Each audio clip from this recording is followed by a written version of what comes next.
I'm here checking out another jet engine for a friend of mine. He just bought this engine. He was told one owner, no accidents, in perfect condition. But as soon as he brought it to me, I saw that the bracket was all bent up, sort of a hack job there. And one of the bolts here was sheared out of the housing. So this thing has definitely been in a crash.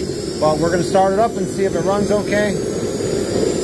See if it got ripped off or not.